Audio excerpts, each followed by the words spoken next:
A paz de nosso Jesus Cristo, meus irmãos.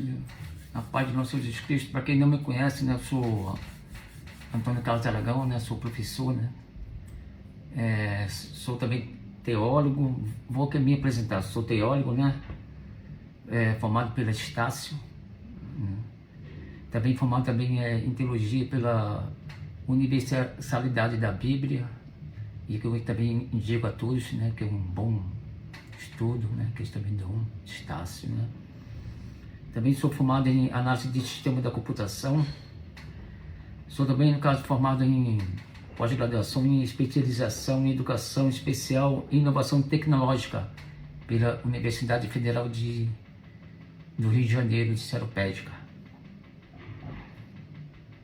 Sou também, no caso, formado em especialização em psicopedagogia pela Faculdade Estratego.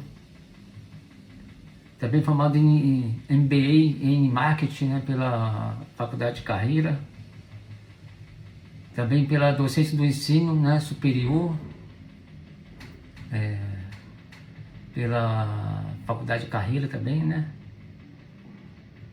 Também, e atualmente, né, eu estou fazendo licenciatura, né, em formação de professores para educação profissional pela Universidade Federal de Santa Maria, né. Tem mais outros cursos, né, que eu vou aqui falar para vocês, que eu vou me prolongar, porque são muitos cursos mesmo que eu tenho aqui, né, entendeu? E nesse momento eu vou falar sobre o Espírito Santo, né, que muitos, né, falam sobre o Espírito Santo, mas quase todos não têm conhecimento sobre o Espírito Santo, né. Que o Espírito Santo, ele habita no nosso corpo é a casa do Espírito Santo, né. O Espírito Santo não é energia gospel, que tem muita gente que confunde, né. Vou explicar aqui para vocês entenderem melhor, né. Vou começar assim bem, né, suave, né, para vocês entenderem, mas com verdade. Porque tem muita gente falando do Espírito Santo como se ele fosse uma energia boa. Lógico que é uma energia boa, né, um clima espiritual, mas confunde muito, né. Um clima espiritual, uma vibração do culto ou um arrepio gospel premium, mais calma. O Espírito Santo não é energia. O Espírito Santo é o próprio Deus, é o nosso Deus poderoso, né? Então, que você entendesse isso, né? E entender isso muda completamente nossa forma de orar, cultuar, discernir e viver a fé cristã, entendeu? Para você entender que isso aí, no caso, eu recebi, no caso, esse ensinamento foi da Universalidade da Bíblia, né, que ele sempre está mandando para mim, né, entendeu? Mas foi um assunto muito importante, um tema forte mesmo, entendeu? Que eu quero passar para vocês. E na Universidade da Bíblia tem muitos professores, grandes professores, né, entendeu? E também vou falar também não sei se vocês também têm conhecimento da FVC, né, Faculdade Vitória em Cristo, né, entendeu? Que tem teologia, tem grandes ensinamentos, né, vários cursos teológicos, né, entendeu? Cursos missionários, entendeu? Curso para palestrantes, entendeu? Que eu também dedico a todos, né. Eu só não fiz, no caso, a minha faculdade pela Universidade, pela Faculdade Vitória em Cristo, porque eu já era formado, no caso, pela Estácio, né, entendeu? Mas eu pretendo fazer uma pós-graduação na FVC também, entendeu? Que eu gosto muito, que tem altos conhecimentos, também dedico também a todos, né? Agora aqui continuando no nosso estudo, né? O Espírito Santo é o próprio Deus. Entender isso muda completamente nossa forma de orar, cultuar, discernir e viver a fé cristã. Porque quando o Espírito vira apenas sensação, o cristão começa a depender de emoção para acreditar que Deus está presente. Mas quando entendemos que Ele realmente percebemos que o Espírito Santo não é uma força impessoal, flutuando no ambiente. Ele fala, Ele guia, Ele consola, ele convence, ele ensina, ele entristece, ele distribui dons, ele glorifica Jesus. Energia não faz isso, gente. Pessoa faz.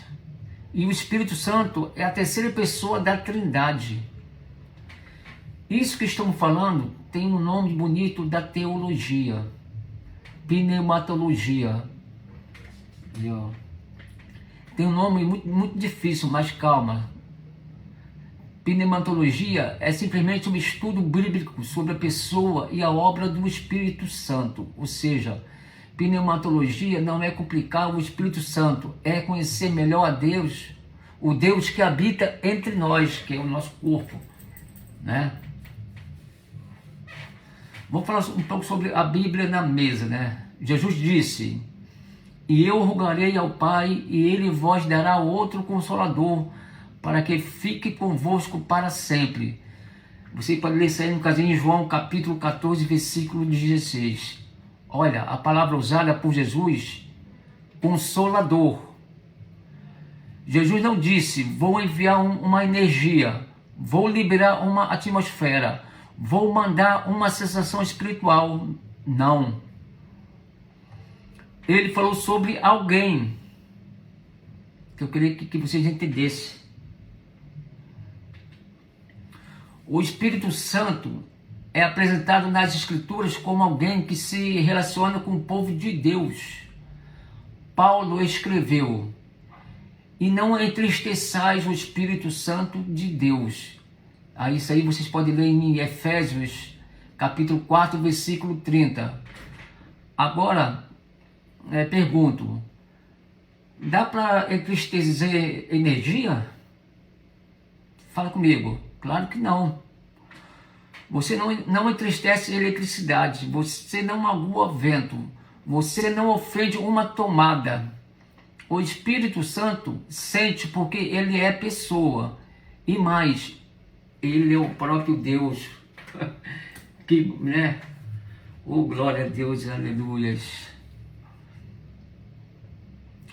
Presta atenção nisso, porque é muito importante. Quando o Espírito Santo vira apenas sensação, né, que tem muita gente que tem que o Espírito Santo como uma sensação, que quando está no culto, está pulando, está coisa, entendeu? Mas cada um são cada um, entendeu? Mas só estou apenas querendo explicar. Quando ele vira sensação, o cristão começa a medir Deus pelo arrepio do culto. Olha só. Aí se chorou muito, hoje Deus estava. Se arrepiou, o mover veio forte. Se sentiu emoção, o Espírito desceu. Mas escuta o que eu vou falar para vocês, com calma. Emoção pode acontecer na presença de Deus. Sim, a Bíblia mostra isso. O problema é achar que o Espírito Santo se resume a isso, porque tem culto barulhento, sem presença de Deus, e tem quarto silencioso, cheio de presença do Espírito. Tem gente arrepiada sem arrependimento, e tem gente em silêncio sendo profundamente transformada pelo Espírito Santo. O Espírito não veio apenas para causar sensação, ele veio para formar Cristo em nós. Meus irmãos, o grego chegou, mas fiquem calmos. No Novo Testamento, a palavra usada para Espírito é pneuma.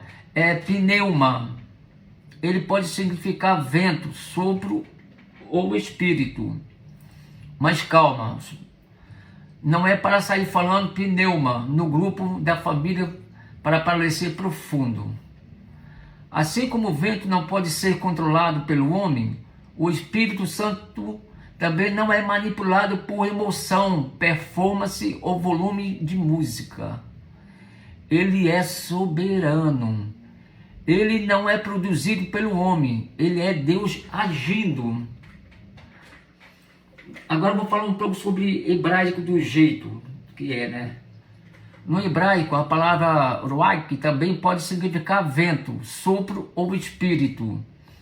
Isso mostra que a atuação do Espírito de Deus é viva, poderosa.